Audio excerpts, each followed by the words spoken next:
Tadi sampai sini, ini udah belum? Belum, Pak. Berarti mengulang dari awal ya. Jadi saya ingin memperkenalkan alat-alat pancang untuk memancang tiang masuk ke dalam tanah. Yang pertama adalah drop hammer. Terdengar suara saya? Terdengar, Pak. Oke. Yang pertama ini alat pancang berupa drop hammer. Hammer yang dijatuh bebaskan.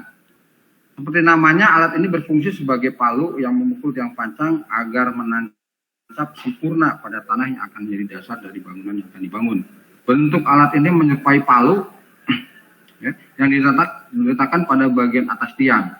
Palu ini sangat berat, dan berat inilah yang digunakan untuk memberikan tekanan pada tiang agar tiang menancap pada tanah. Pada bagian atas tiang atau disebut kepala tiang ini diberikan topi di sini ya, atau cap yang berfungsi sebagai shock absorber, jadi peredam pukulan. Peredam pukulan. Topi ini sangat diperlukan agar saat palu memukul tiang pancang tidak mengalami kerusakan atau pecah. Biasanya topi menyerap tekanan ini dibuat dari bahan kayu. Ya. Nah, alat drop hammer ini kalau sudah mencapai end bearing, istilahnya sudah mendekati final set atau final set gitu, sekaligus juga bisa dipasang alat uji PDA, karena ini sifatnya jatuh bebas sama seperti pola yang dilakukan oleh pada uji pile driving analyzer untuk mengetahui daya dukung, termasuk juga mutu tiang yang masuk ya, keutuhan tiang dan sebagainya, walaupun nanti ada lagi pile integrity test. Jadi untuk alat drop hammer ini bisa digunakan juga untuk uji pile driving analyzer ya, tinggal membawa PDE-nya, pasang transducer, kita bisa membaca daya dukung secara numerik ya, dengan angka, walaupun ini juga bisa kita kontrol dengan calendering ya, catatan pemancangan mulai dari awal sampai akhir, terutama yang akhir ya. Kalau sudah mendekati final set harus sudah dipasang pembacaan berupa pemasangan kertas milimeter dan pensil pada tiang untuk membuat grafik ya. Oke, ini adalah drop hammer. Anda bisa melihat sendiri ya. Nah ini bisa berinklinasi ya, berinklinasi atau tegak. Berinklinasi bisa tiang miring atau tiang tegak. Nah, berikutnya adalah disher hammer. Masih terdengar suara saya? Takut kalau ini segera Anda ngasih tahu lewat teleponnya, jangan WA. Kalau WA itu nggak kedengaran tadi. Telepon saja kalau sudah terputus ini ya sinyal. Ini masih terdengar suara saya? Masih, Pak. Oke ya. Berikutnya adalah disher hammer. Dishernya ini seperti dalam foto yang warna biru ini, cukup panjang ya, tinggi. Nah, alat ini merupakan alat dengan kinerja yang paling sederhana di antara alat lain yang digunakan untuk memasang tiang pancang. Bentuknya berupa silinder piston atau rem yang berfungsi untuk menekan tiang pancang. Dan itu terdapat dua mesin diesel ya, atas bawah ya, dirangkapkan ya.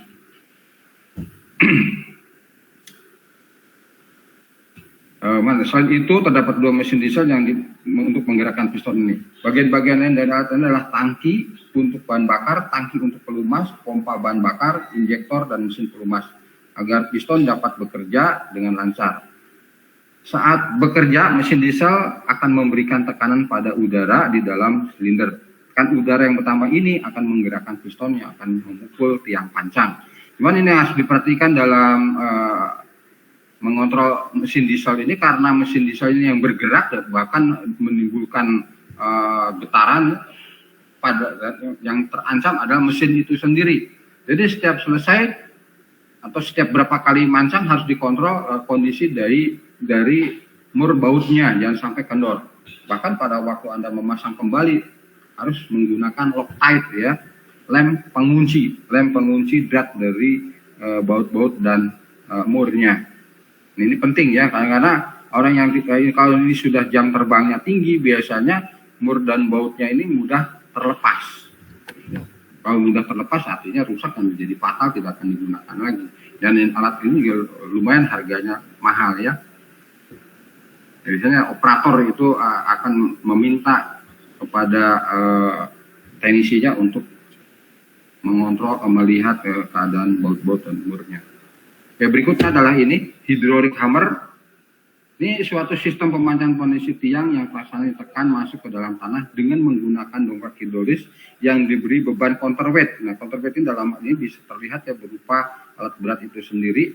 Ya, bila ingin counterweightnya lebih bertambah, ya bisa alat berat ini diangker ya menggunakan bim-bim melintang di bawah roda ini, kemudian dikuncikan kepada tiang-tiang jangkar. Nah, itu bisa menambah kapasitas dari counterweight. Nah, sehingga tidak menimbulkan getaran dan gaya dongkrak langsung dapat dibaca melalui manometer, sehingga gaya tekan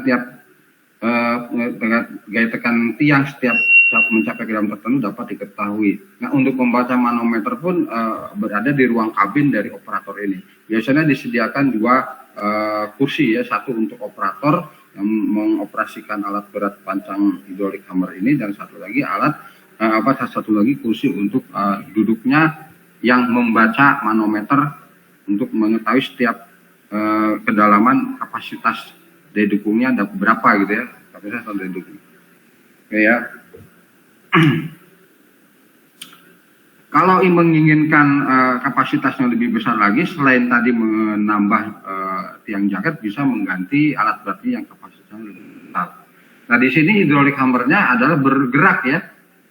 Bergerak, naik. Nah, kalau sudah mentok ke bawah, dia naik ke atas, tiangnya dipasang lagi, disambung bilas, lalu dihidupkan kembali dengan mesin ya, dengan hidroliknya. Jadi hidroliknya itu sebetulnya mesinnya di sini, mesin hidroliknya ada di dalam alat berat itu sendiri, bukan di alat pancangnya. Kalau berbeda dengan ini kan mesinnya ada di alat pancang, yang ini hidrolik hammer. Kalau ini ada di sini mesin hidroliknya. Jadi ini berupa selang-selang yang untuk mengalirkan oli ya, naik turun. Oke, berikutnya adalah vibratory pile driver. Alat ini menggunakan getaran untuk memasang tiang pancang. Di dalam alat ini terdapat beberapa batang yang berada pada posisi horizontal. Ini terlihat ada 2 batang ya. Semakin banyak jumlah batangnya, semakin besar kapasitas getarannya. Batang ini akan berputar dengan arah yang berlawanan. Kalau ada 2, ini ke kanan, ini ke kiri gitu ya. Lawan arah dari putaran jarum jam, atau yang sebelahnya searah putaran jarum jam. Hal ini akan menyebabkan beban eksentris pada alat ini yang menyebabkan mesin bergetar. Getaran ini yang digunakan untuk menggetarkan material tiang pancang yang terpasang pada alat. Saat tiang pancang ikut bergetar, maka tiang pancang akan mampu menembus area di mana tempat tiang tersebut akan dipasang. Jadi pemilihan tipe vibratory pile driver ini adalah untuk struktur tanahnya mayoritas adalah lapisan pasir ya. Pasir, karena kalau Anda ini sudah lano, kalau lano itu kalau digetar itu akan jadi bubur tanahnya. Kalau jadi bubur, tanah natural hilang, bahkan friksi pun hilang. Jadi tidak cocok untuk tanah lano.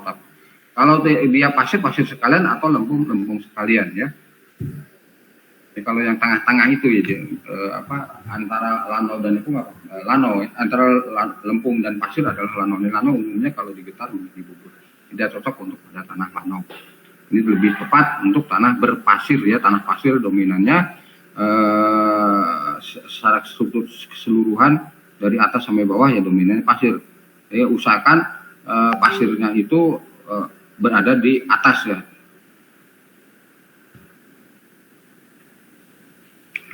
Jadi yang menentukan ini, yang pada lapisan permukaan ini jangan lano gitu ya. Pasir atau lempung sekalian. Oke, berikutnya jacking pile. Nah, pancang dengan cara didongkrak. Suatu metode pemancangan tiang dengan menggunakan mekanisme hydraulic jacking foundation system. Sistem ini terdiri dari suatu hydraulic ram yang ditempatkan paralel dengan tiang yang akan dipancang, yang berada di kanan kiri dari tiang itu sendiri ya. Di mana untuk menekan tiang tersebut ditempatkan sebuah mekanisme berupa plat penekan yang berada pada puncak tiang, dan juga ditempatkan sebuah mekanisme atau pemegang atau grip tiang. Kemudian tiang ditekan ke dalam tanah. Dengan sistem ini tiang akan tertekan secara kontinu ke dalam tanah. Jadi kita dengan mengalirkan oli ke dalam itu, jadi kita bisa terus menerus ya tanpa berhenti.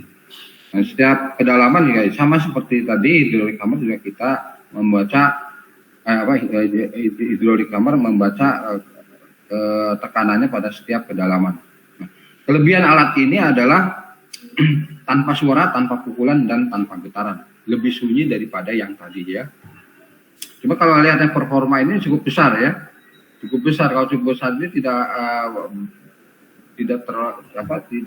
bagus untuk pekerjaan pemancangan di dalam area perkotaan. Jadi harus yang lebih kecil ukurannya. Lebih kecil. Kalau ini yang cukup besar perbandingan dengan orang juga lumayan ya. Ini lebih cocok untuk daerah pembangunan di pantai. Nah, sekarang adalah tahapan pemancangan. Kalau kita memancang tiang, tentunya titik koordinat harus ditentukan dengan pasti ya, posisi-posisinya. Kemudian tiang, kalau dia tiang tegak harus tegak ya, pengantarnya juga harus tegak. Kemudian kalau dia tiang miring, miringnya berapa derajat harus pasti. Nah, dipegang oleh alat pancang ini, kemudian diberi beban. Nah, tiang-tiang ini kalau kedalaman segmental tiang ini lebih pendek daripada rencana kedalaman tanah keras rencana total kedalaman, maka harus disediakan tiang-tiang middle ya. Tiang-tiang middle ini kedua ujungnya harus siap untuk disambung dengan pengelasan seperti terlihat di sini ya. Nah, kekuatan sambungan las ini harus sama dengan kekuatan tiang tanpa sambungan. Biasanya begitu prinsipnya.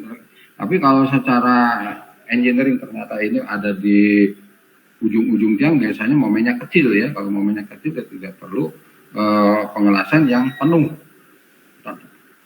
Jadi kekuatan tiang yang tanpa sambungan itu maksudnya untuk memikul yang momen maksimum. Biasanya kalau tiang-tiang di awal, kalau untuk bekerja biasanya kalian ditentukan oleh apa kalau momen itu? Pada waktu pelaksanaan tentunya ya. Pada waktu memang pada pelaksanaan kita akan menimbulkan momen berapa itu bisa diprediksi, dan sehingga pengelasan tidak diperlukan secara penuh ya, bisa segmentan. Misalnya setelah tebalnya diketahui maka panjang total diketahui, maka bisa dibagi misalnya menjadi 5 bagian, misalnya per 10 cm putus lagi 10 cm 10 cm dan susah melingkar. Nah seperti itu ya, jadi bisa dikontrol. Ini tukang lasnya akan menanyakan kepada engineer berapa tebal dan panjangnya. Itu akan ditanyakan oleh tukang las. Sehingga kita sebagai engineer pengawas pengawas atau dari pihak owner maupun pihak konsultan pengawas harus menyiapkan data tebal dan panjang las. Nah kemudian ini penyimpangan tiang saat pelaksanaan, tidak menutup kemungkinan tiang itu akan berpindah kepalanya dari posisi semestinya. Nah, terlihat ya, ini kalau ada gambar rencana seperti ini harus didata ya, menyimpangnya berapa. Ini terlihat secara keseluruhan semuanya yang tidak di posisinya kalau dari gambar ini. Ya memang iya ya, dalam pelaksanaan ini jangan terkejut kalau banyak tiang-tiang yang menyimpang dari posisinya. Nah kalau sikap kita sebagai pengawas dalam hal ini harus memutuskan ini tiang harus diapakan ya. Nah, tentunya harus dievaluasi. Ya, sebenarnya secara spesifikasi pelaksanaan pekerjaan pemancang tiang, kepala itu boleh berpindah sebesar setengah kali diameter. Ya, setengah kali kalau diameternya 80 cm, jadi boleh berpindah maksimum separuhnya berapa? 40 cm itu boleh. Kalau dia berpindah kurang dari setengah kali diameter tiang itu tidak perlu dievaluasi tiang itu. Tetapi kalau tiang yang menyimpangnya lebih dari itu, secara pribadi, individu maupun secara grup juga harus dievaluasi, dihitung ya, apakah perlu tambahan tiang atau tidak. Kemudian Anda bisa melihat ini hampir keseluruhan dari data ini, ya, ini ada contoh ya. Nah, tidak mungkin Anda juga akan mendata akan seperti ini, banyak penyimpangan-penyimpangan. Ini harus diantisipasi dengan cara dievaluasi, dihitung, didukung secara grup, kemudian apakah membutuhkan tambahan tiang atau tidak. Kalau ada tambahan tiang otomatis pile cap akan berubah ya, akan berubah ukurannya, akan bertambah besar. Oke, kita lanjutkan ke slide berikutnya. Nah, masalah gerakan tanah. Kalau pada turap, kalau tanah-tanah permukaan yang lunak biasanya akan timbul gerakan tanah longsor ya seperti ini, sehingga tiang yang mula-mula warna hitam ini timbul gerakan tanah. Gerakan tanah ini bisa terjadi pada waktu pemancangan atau setelah. Yang repot itu setelah pemancangan tiang baru ketahuan hari berikutnya. Nah, itu yang bikin repot. Anda harus bertindak ya. Seperti ini tanah terjadi gerakan tanah seperti ini sehingga tiang kepala turap ini menjauh dari posisinya ke arah tanah. Ya, kemudian bagian bawah juga bergerak seperti ini. Nah, ini biasanya diikuti oleh naiknya tanah di dasar galian. Nah, bagaimana mengatasinya? Mengatasinya untuk turap yang seperti ini diberi counterweight di sini. Biasanya di counterweight yang paling segera bisa dilakukan adalah menimbun karung-karung pasir pada dasar galian. Ini sebagai dampak setelah di subsoil juga timbul misalnya beda tinggi, ada head ya, tekanan air rembesan dalam lubang. Nah, itu bisa menimbulkan tanah di dalam lubang galian ini menjadi loss, sehingga ini akan terangkat seperti ini. Ini cara mengatasinya. Cara mengatasinya memberi counterweight berupa tumpukan karung isi pasir dan atau biasanya atasnya itu diberi plat beton. Tumpukan pasir dulu baru plat beton. Kalau tumpukan pasir sudah tidak bergerak ya sudah cukup ya. Tetapi kalau masih juga belum ya kita bisa menambah mengecor plat beton di atasnya. Nah, ini kalau pada turap. Nah, kalau pada pile group ya juga dengan dengan kondisi tanah yang sama, di mana tiang sudah menumpuk tanah keras, ini akan timbul perpindahan kepala tiang seperti ini. Nah, ini mengatasinya bagaimana ya? Nah, kita harus pada di posisinya. Kita diberi ya sama seperti tadi ya, kita memberi counterweight di sini.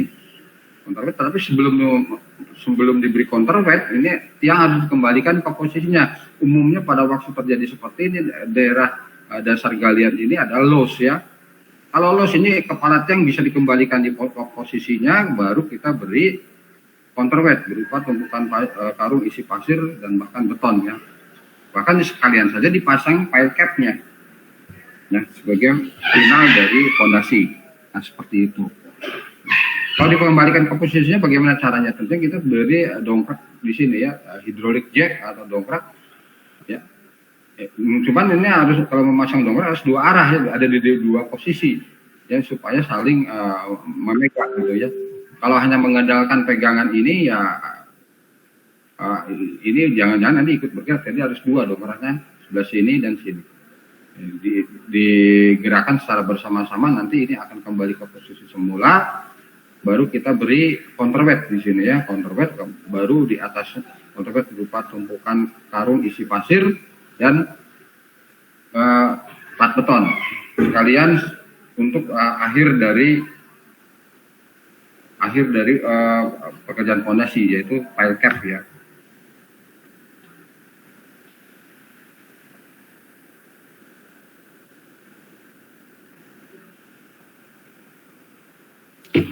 Oke, masa gerakan tanah berikutnya adalah ini ya, penurunan muka tanah. Selama masa konstruksi pada waktu kita perhitungan ini daya dukungnya sempurna ya, ada end bearing kanan ujung, ada friksi ya di sekitar tiang ini.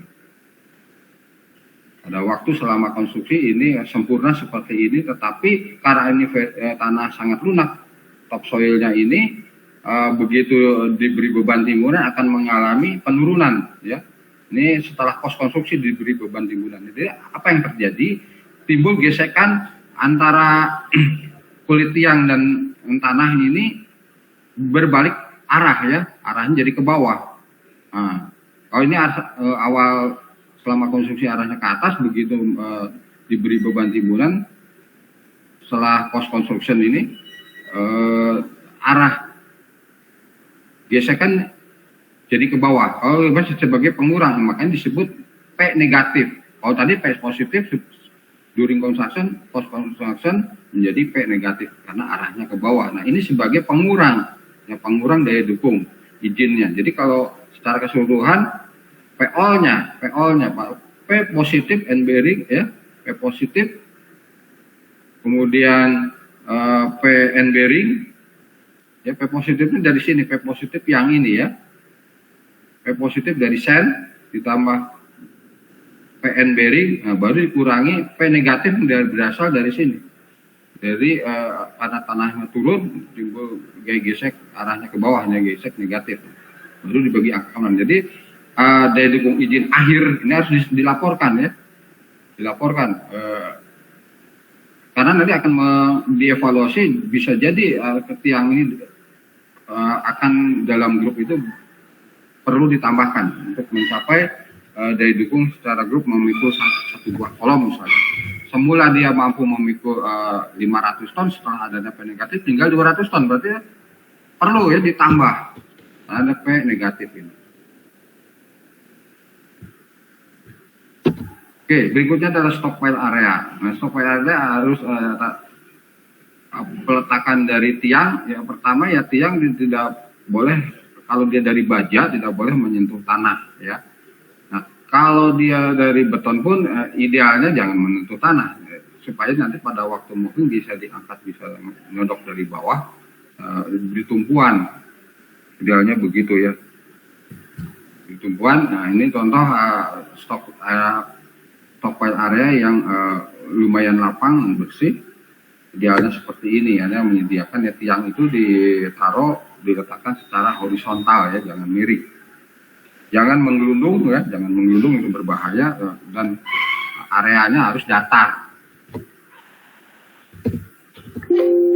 Nah, kemudian gerakan tanah ini tidak menutup kemungkinan juga terjadi bila kita melakukan penggalian ya. Penggalian tanah yang mula-mula muka airnya setinggi ini, setelah kita melakukan penggalian yang sudah dipancang sebelumnya, kemudian kita melakukan penggalian, mula-mula muka air tanah sini, muka penggalian akhir di bawah. Dan bahkan kalau ada misalnya air tanah juga dilakukan pemompaan misalnya, kemudian ada timbul gerakan tanah. Dan gerakan tanah secara general akan menggerakkan kepala-kepala tiang yang semula dia tegak. Nah seperti ini. Ini awalnya tegak ini. Pasti garing kalau jadi miring ya, ini dampak dari timbulnya beda tinggi tanah, beda tinggi tekanan air ya. The head. Nah, ini juga ya gerakan tanah vulkanik yang lunak menyebabkan perpindahan kepala-kepala tiang. Jadi ini didominasi karena tanahnya lunak. Begitu kemudian ya bergeraknya sendiri. Ini kan semacam kegagalan ya dalam pelaksanaan fondasi tiang, tidak mengantisipasi. Nah, makanya di awal sebelum pelaksanaan pembangunan tiang itu harus disampaikan kondisi tanah, stratigrafi yang pernah saya sampaikan minggu lalu ya. Nah, ini tahapan pembangunan tiang yang umum digunakan. Yang pertama geonification material tiang pancang, pengambilan tiang pancang dari lokasi penyimpanan atau ke lokasi pemancangan, kemudian setting posisi alat pancang di lokasi pemancangan, setting tiap pancang pertama kali, titik pancang ya. Kalau mau mancang itu harus kalau dalam secara grup harus dari tiang di bagian tengah lalu ke arah luar ya. Kemudian join survei koordinat dan vertikalitas dari tiang. Jadi kalau memang tiangnya di pancang harus tegak ya, vertikalitasnya setiap tiang harus didata ya.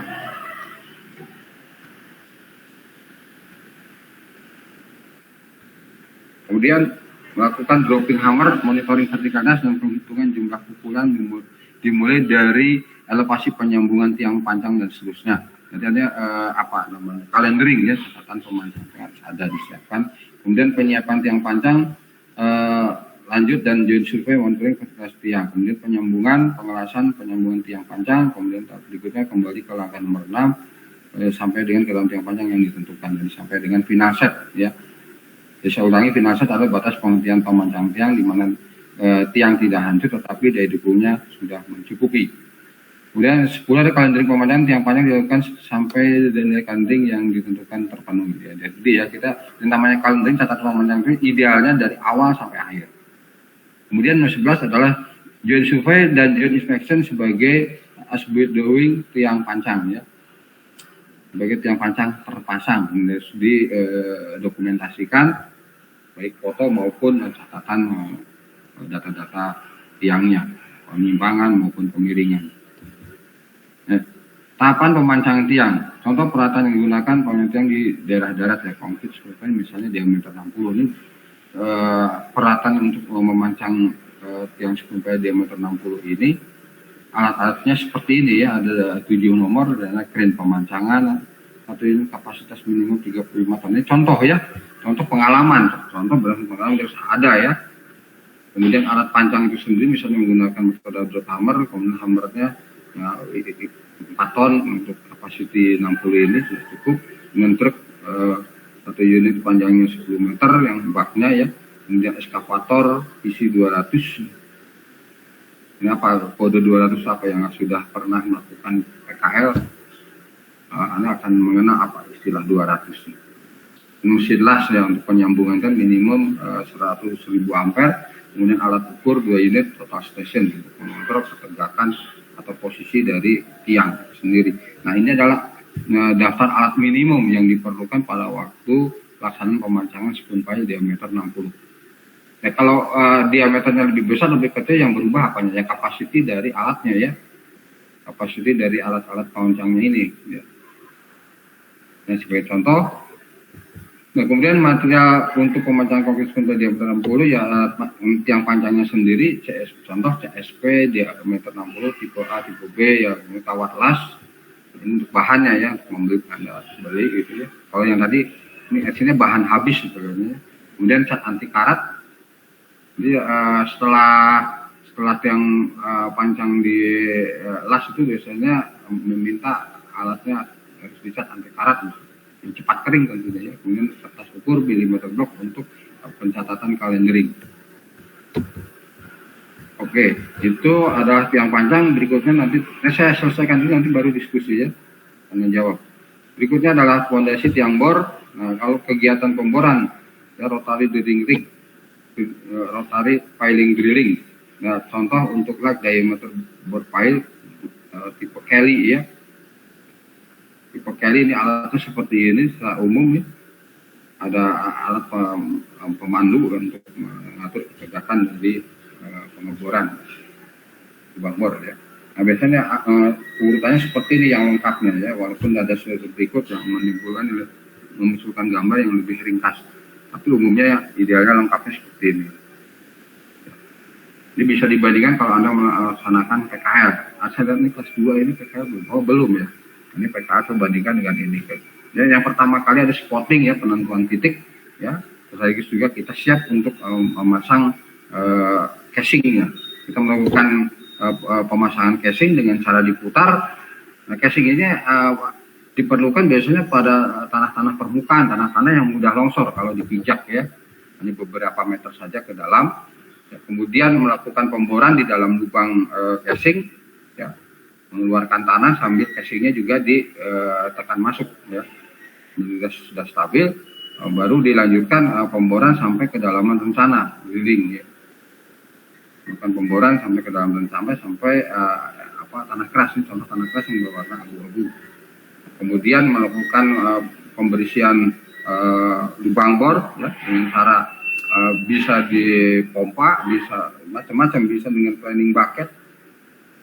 Planning bucket khusus untuk mengeluarkan lumpur itu ada ya, kemudian ada yang bisa dengan melakukan pemompaan di double sambil diangkat di double di slot gitu ya. Nah, baru kita memasukkan besi tulangannya sampai end bearing. Yakinkan bahwa ini sudah bersih, dasarnya masukkan besi tulangan ya. Besi tulang baru kita memasukkan betonnya dengan menggunakan pipa tremi tentunya ya, dan diantar tidak boleh beton segat itu jatuh bebas ya, harus diantar baik dia muka tanah tinggi maupun tidak ada air tanah. Ini pipa tremi harus ada ya, wajib ini ya, tidak timbul segregasi beton ya, harus diantar jangan jatuh bebas. Ujung dari diberi beton cair masuk ke dalam corong, kemudian diangkat secara perlahan-lahan ya. Sampai penuh, kalau udah penuh baru casingnya dilepas. Baru casing dilepas. Casing dilepas itu setelah selesai pengetahuan, jangan nunggu keras ya, sulit. Ini contoh tipe-tipe alat bor rotary piling drilling. Ini contoh alat bor kalau menemukan tanah keras harus diganti dengan tipe helikal. Jangan menggunakan bucket, kasihan. Harus menggunakan tipe helikal. Kemudian berikutnya adalah metode pengoboran fondasi pada umumnya ya ada metode kering ya, atau disebut dry boring. Metode kering cocok digunakan pada tanah dengan kedalaman muka air tanah yang sangat dalam atau hampir tidak ada. Yang ketika dibor, dinding lubangnya tidak longsor seperti stiff clay. Metode kering ini juga dapat dilakukan pada tanah-tanah di bawah muka air tanah dengan catatan tanahnya mempunyai permeabilitas yang rendah, sehingga kalau airnya keluar dia merembesnya untuk perlahan, lambat. Dianggap itu sebagai metode kering, sehingga untuk pengoboran tidak terjadi intrusi air yang dapat masuk ke dalam lubang bor saat masih terbuka ya, seperti ini. Ada struktur tanah dengan ini rencana pemboran kedalamannya muka air masih di bawahnya ya. Dry boring itu terus seperti ini. Dibor sampai dasar lubang, kemudian masukkan besi tulangan, kemudian pengecoran. Dry boring ya. Boleh ada airnya tinggi, tapi dengan disebut dry boring juga. Kalau muka air tanahnya tinggi disebut dry boring juga bila tanahnya berupa tanah lempung ya, dasar rendah. Nah, kemudian metode basah atau wash boring. Wash boring dilakukan bila pengoboran melewati muka air tanah sehingga lubang bor selalu longsor bila dirinya tidak ditahan. Agar lubang bor tidak longsor, di dalam lubang bor diisi dengan larutan tanah lempung atau bentonite sebagai larutan polimer. Jadi pengoboran dilakukan di dalam larutan. Ya, tidak masalah ya, karena memang biasa seperti itu. Bila tanah tidak terlalu lunak, kadang-kadang dapat juga dibantu dengan diisi air yang tekanannya cukup untuk mencegah terjadinya kelongsoran. Jika kedalaman dingin tidak tercapai, lubang bor telah tercapai, lubang bor dibersihkan dan tulang yang telah dirangkai dimasukkan ke dalam lubang bor yang masih berisi cairan. Adukan beton dimasukkan ke dalam lubang bor dengan pipa tremi juga ya, seperti ini. Kemudian larutan yang akan terdesak dari ke atas oleh adukan beton. Terdesak ke atas oleh adukan beton, larutan yang keluar dari lubang bor ditampung dan dapat digunakan lagi untuk pengoboran di lokasi selanjutnya. Jadi ini menggunakan bentonite ya, supaya dinding lubang tidak runtuh. Ini kunci ya. Kalau kita benar wash boring harus ada bentonite. Nanti kalau lapangan ini betulnya apa? Kalau wash boring harus beda bentonite. Bentonite disediakan apa belum? Termasuk peralatannya ya, penampungnya, kemudian pompanya dan sebagainya. Berikutnya dalam metode casing method ya. Metode casing. Artinya full casing bisa sebagian atau full casing. Metode ini digunakan bila lubang bor sangat mudah longsor. Misalnya tanah di lokasi adalah pasir bersih di bawah muka air atau di sungai atau di laut. Untuk menahan agar lubang tidak longsor digunakan pipa selubung baja casing. Ini warna hitam ini ya. Pemasangan casing ke dalam lubang bor dilakukan dengan cara memancang, menggetarkan atau menekan pipa sampai ke dalam yang ditentukan. Sebelum sampai menembus muka air tanah, pipa selubung casing dimasukkan. Sebelum sampai menembus muka air tanah, pipa selubung casing dimasukkan.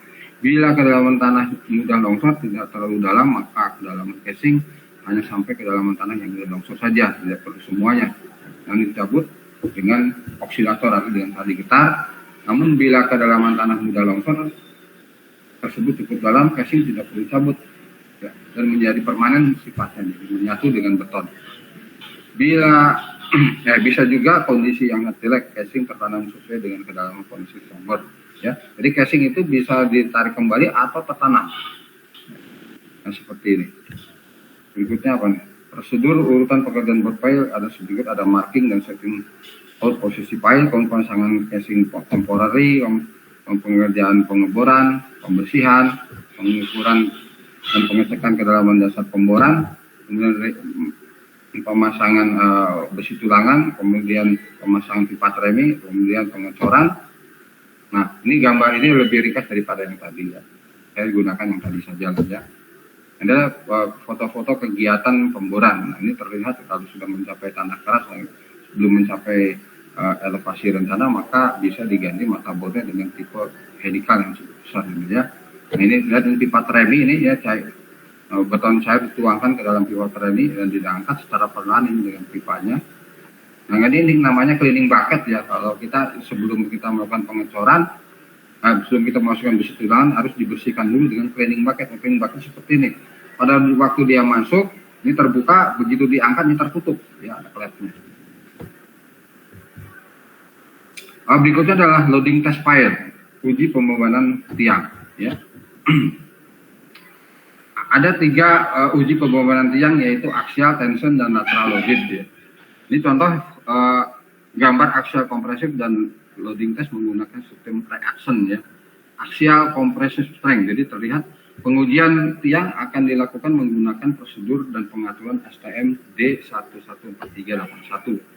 Harus dicatat nih, harus mengacu ke sini dan secara detail langkah-langkahnya harus dipatuhi. Percobaan pembebanan pada fondasi board pile akan dilakukan dengan menggunakan tiang reaksi di sumber reaction system. Tiang uji akan diberikan beban secara bertahap sesuai dengan prosedur pembacaan, dan sebagai kontrol dari beban tersebut adalah dengan menggunakan alat ukur manometer. Proses pembebanan adalah sebagai berikut. Yang pertama, tiang uji yang akan menopang beban sesuai dengan beban maksimum yang akan digunakan, ya. Jadi biasa sampai 200%. Kemudian di 200% dari beban rencana, umumnya segitu. Di atas tiang uji tersebut diletakkan dongkrak. Nah, ini yang warna kuning ini, ya, dongkrak hidrolik yang menopang pada main beam. Ini main beamnya. Kemudian secondary beam yang atas, dan tiang reaksi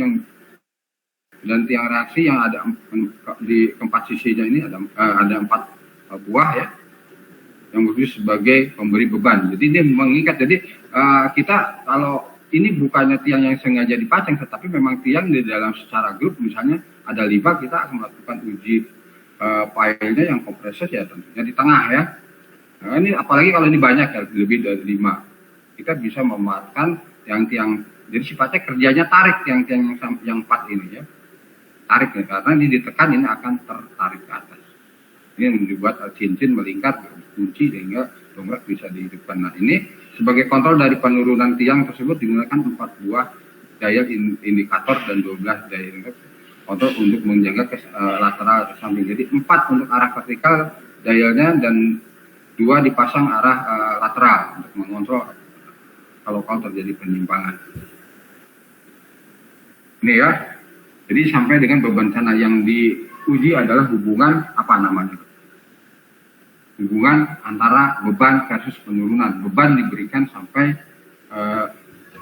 maksimum 200%. Jadi kita lihat contohnya pembebanannya ini, jadwal pemberian pembebanan status aksial. Ya. Ini adalah waktunya di bawah ini jam, yang ini adalah beban berapa persen, ya, berapa persen dari beban rencananya. Nah, ini ada 4 tahap, ya. Tahap pertama pemberian beban awalnya 25%, kemudian akan tingkatkan menjadi 50%, kemudian turun kembali 0 kembali, ya. Lalu begitu, jadi selalu 50, 75, kembali 25, tahap pertama nih, ya, 25%, 50%, ini beberapa menit, kemudian akan turun kembali, ya. Ini nolnya waktu dari sini, jadi kira-kira kalau ini 1 jam, ya, 2 jam lah, 1,5 jam yang pertama. Kemudian beban ditingkatkan lagi menjadi 50%, meningkat lagi menjadi 75, bahkan sampai 100%. Kemudian beban diturunkan lagi, ya, setelah dengan waktu ini, ya, terus sampai 0 kembali. Kemudian beban dinaikkan lagi sampai dengan yang pertama ini 50%, ada beberapa saat naik lagi 100%, naik lagi 125, bahkan 150. Kemudian diturunkan kembali dan seterusnya. Ini hanya sekitar berapa, ya, sekitar 4 jam, ya. Kemudian untuk yang berikutnya, yang keempat, ya, beban dinaikkan secara bertahap dari 50 menjadi 100, ya, dan beberapa menit naik lagi menjadi 150, 175, bahkan sampai 200%. Dan 200% ini durasinya sangat panjang, ini sekitar 10 jaman lebih, 12 jam, ya. 12, kemudian diturunkan lagi, turunkan lagi. Jadi dia yang di apa? Beban diberikan, yang dibaca dialnya, jangan lupa, ya. Catat, jadi ada 4 tahap. Nah, itu adalah axial compressive test. Nah, kemudian tension test, uji tarik, ya. Pengujian tiang akan dilakukan menurut prosedur dan pengaturan STM D3669. Percobaan pembebanan pada fondasi boardnya akan dilakukan dengan menggunakan dongkrak hidrolik. Pemasangan terbalik, ya. ada di atas beam. Kalau yang tadi kompresis ada di bawah ya, antara kepala tiang dan beam. Tetapi kalau untuk tension di atas beam ya, ini diikatkan ada tiang-tiang tarik, batang-batang tarik, kemudian di atasnya ada plat bajanya. Nah, seperti ini yang mengacunya ASTM D3689. Nah, kemudian tiang akan diuji secara bertahap. Nah, sama seperti tadi ya, dengan pembebanan bertahap sampai dengan 200% juga sama. Tiang uji akan ditarik sesuai dengan beban yang direncanakan. Di atas beam, main beam ini warna abu-abu ya tersebut diletakkan dongkrak ke atas, dilakukan pemberian beban secara bertahap. Cuman di sini yang diperlukan hanya dial 4 buah saja. Berbeda dengan yang tadi ini 4 buah arah vertikal, lateral 2 kalau hanya vertikal saja. Jadi ini sama ya dengan memanfaatkan tiang-tiang compression. Jadi tiang yang kanan kiri ini ada tiang yang bekerja kompresi ya ke bawah. Kalau yang tadi bekerja tarik yang keempat ini. Oke, berikutnya adalah lateral test. Ini juga sama ya. Tiang uji akan diberikan gap samping atas sesuai dengan beban yang dikenakan. Sebagai penahan lateral adalah tiang horizontal ya, hot pile atau concrete system ya, seperti ini ya. Jadi ini tiang yang diujinya, ini beamnya, ini tiang-tiang penahan yang kita merupakan tiang yang ada di situ di dalam grup ya. Kalau kita pasang dongkrak, kita berikan dialnya cukup 2 buah. Ini standar loading test tadi sudah dituliskan, kemudian ini peralatannya ya, contoh untuk loading test. Ada main beam, ini contoh untuk yang loading test kompresi ya, kompresi bisa untuk tarik juga bisa untuk lateral. Jadi kalau kita sudah menyediakan peralatan seperti ini berguna untuk ketiga macam tes tadi ya, tes compression, axial compression, kemudian tension test, kemudian loading test ya, lateral test, sorry. Ini contoh jadwal aplikasi pembebanan ya, jadi akan saya baca dan ini sudah. Ini sistem proyek pembangunan, ini contoh ya secara keseluruhan, secara rinci nih ya, secara rinci untuk 3 macam tesnya terkumpul di sini semua. Ini adalah time schedule uji loading test. Ini terlihat ada kelompok tes ya. Schedule-nya ini kalau untuk yang axial compression ada 4 ya, 4 kali ini, maksudnya 4 kali pembebanan tadi ya. Ini 25, 50, 100 sampai 200% ya. Kemudian ada loading test, schedule-nya hanya sejalan, kemudian hanya sekali jalan. Kalau untuk yang tension juga sama, lateral dan tension jalan ya. Baru setelah selesai ya mau seluruh alat dikembalikan. Jadi total keseluruhan karena ini kerjanya seri ya. Kalau seri itu menunggu alat ini selesai digunakan kami, sebenarnya kita bisa meringkas dari schedule ini bisa lebih cepat bila alatnya tersedia secara bersama-sama ya. Tetapi kalau lihatnya satu set alat ya, jadi disusun secara seri seperti ini ya. Nah itu kita melakukan compression test lateral maupun tension itu bisa di file yang sama. Di file yang sama. Kalau di file yang sama otomatis schedule-nya juga seri ya seperti ini. Jadi diperlukan waktu dari 4 minggu ya, 1 bulan.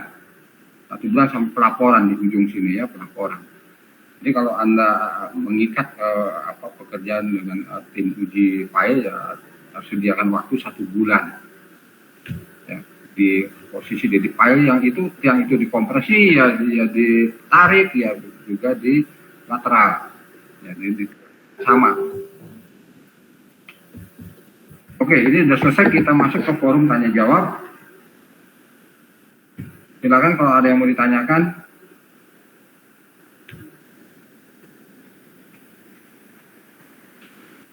Saya sebentar lagi harus masuk, ada waktu 2 menit nih.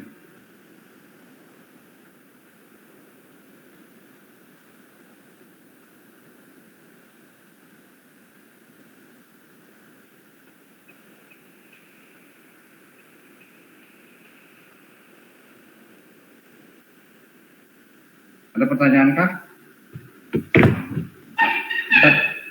Siap.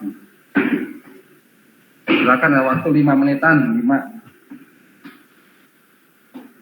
Tanya jawab mengenai materi akhir untuk nanti yang saya jelaskan hari ini ya ada di soal di UAS ya. Silakan, ada pertanyaan? Silakan. Saya masih tersambung sinyalnya ya, tolong menyaut nih. Kalau saya lihat masih menyaut, masih sinyalnya bagus, pakai sinyal HP.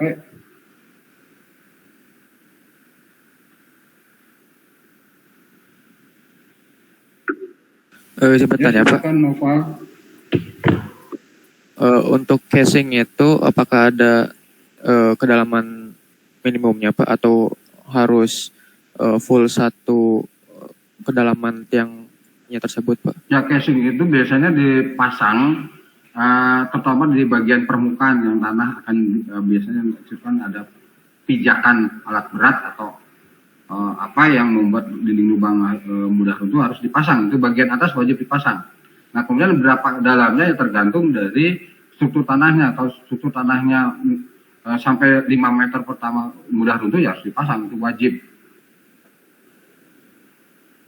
Prinsipnya itu. Jadi untuk keputusan melakukan menyediakan casing itu harus disediakan data tanah seperti stratigrafi yang waktu itu saya sampaikan. Selain itu juga ada tes lubang, ini tes pile, tes lubang ya, tes boring pile. Jadi kita melakukan sebelum melakukan pemboran yang jumlah titiknya banyak sekali, kita cukup satu lubang dulu lakukan uji lubang. Apakah perlu casing atau tidak? Nah, nanti dari hasil tes lubang ya, termasuk struktur tanah maupun keadaan muka air, dia harus dilubangi, harus diamati, harus dicatat dan dilaporkan dan harus disampaikan pada waktu meeting. Ya, karena ini kerjaan pondasi ini penting karena akan menopang bangunan di atasnya. Oke, itu pemakaian casing ya, tergantung kondisi tanahnya. Begitu Nova. Baik Pak, terima kasih Pak. Ya. Berikutnya. Pak, izin bertanya. Ya, silakan Rizky. Tapi ada di luar pelajaran apa tidak apa-apa Pak? Oh, boleh cepat aja. Sekalian. Ya, silakan Rizky. Mau nanya tentang UAS Pak. Ya, UAS. Oke. UASnya saya berikan soalnya lumayan agak banyak, sekitar hampir 10 ya. Waktunya 90 menit dan tutup buku. Tutup buku ya, tutup buku. Dan ada sebagian soal yang saya tanyakan kembali sama seperti tugas. Karena secara umum yang mengumpulkan itu hanya kalimat, miskin gambar. Nah, nanti saya minta ini ada gambarnya ya. Jangan miskin gambar, harus ada gambar. Sketsa. Kalau sketsa gambarnya yang bagus ya, jangan jelek membawa apa. Kalau ada freehand, kalau terbiasa lurus freehand bagus ya nggak masalah. Tapi kalau nggak bisa lurus, pakai mistar. Oke, itu ya. Informasi MWS hari MPKG itu kalau hari Selasa kalau misalnya. Hari Selasa. Itu buku 90 menit. Soalnya lumayan banyak. Ada sekitar 9-10-an. Ada lagi? Materinya dari awal atau dari setelah UTS Pak? Oh, materi yang dari saya saja setelah UTS berarti. Materi dari saya saja. Dari Pak Ujang maupun Pak Rido tidak memberikan lagi soal. Baik Pak. Nilai sudah terkumpul di Pak Ujang ada, dari Pak Rido ada, dan tinggal dari saya. Dari saya dari UAS ini. Jadi materinya materi dari saya. UAS. Oke, berikutnya.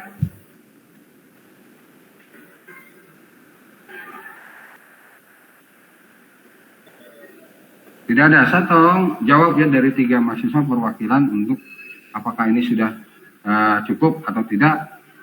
Kalau ada pertanyaan, tolong 3 orang menyaut. Silakan. Apakah sudah cukup sehingga saya bisa menuju pendopo untuk menghadiri disnatalis? Dari saya cukup Pak. Cukup Oke, Pak. 1. Berikutnya siapa? Saya cukup Pak. Cukup Pak. Mau cukup ya, oke ya sudah selesai ya. Jadi bersiap-siap untuk UAS, jangan lupa tutup buku ya. Kalau ada pertanyaan bisa disampaikan WA di grup ya, di grup. Kalau ada kekurangan apa, sampaikan di grup. Kita komunikasi selalu supaya teman-teman yang lain bisa memonitor apa pertanyaan, apa jawabannya. Oke, kalau tidak ada lagi pertanyaan lagi, saya akhiri sampai di sini. Wassalamualaikum warahmatullahi wabarakatuh. Waalaikumsalam warahmatullahi wabarakatuh. Terima kasih Pak. Terima kasih Pak. Ya, Terima kasih, Pak. ya silahkan lah.